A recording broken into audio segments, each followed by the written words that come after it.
అర్ధరాత్రి జరిగిన సింధూర్ ఆపరేషన్లో దాని గురించి మాట్లాడుతూ మన రక్షణ శాఖ మంత్రి గారు రాజ్నాథ్ సింగ్ గారు ఏమన్నారంటే, హనుమంతుడిని ఆదర్శంగా తీసుకున్నాం. ఆపరేషన్ సింధూర్లో హనుమంతుడి లంకా దహనాన్ని ఆదర్శంగా తీసుకున్నట్టు రాజ్నాథ్ సింగ్ తెలిపారు.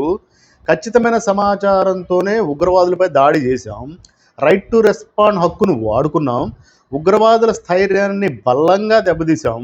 ఈ ఆపరేషన్తో త్రివిధ దళాలకు దేశం మొత్తం సెల్యూట్ చేస్తుంది. సైన్యం మనల్ని ప్రపంచవ్యాప్తంగా తలెత్తుకునేలా చేసింది. భారత సైన్యం లక్ష్యం మాత్రం ఒకటే, పాక్ పౌరులు మాత్రం కాదు, కేవలంగా ఉగ్రవాద సంస్థలు. ఇది నిజమండి.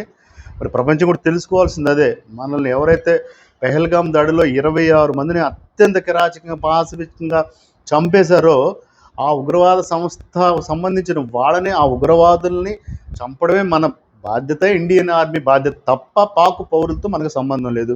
వాళ్ళతో హ్యాపీ క్రికెట్ కూడా ఆడుకుంటూ ఉంటాం.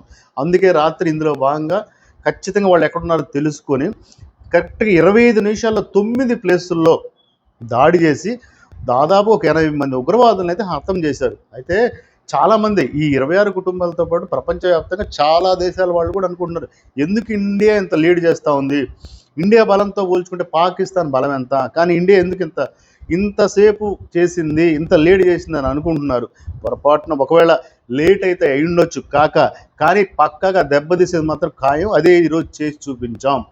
ఈసారి ఎవరైనా కూడా ఉగ్రవాదులు ఇండియా జోలు వచ్చారా, ఖేల్ ఖతం, జాగ్రత్త.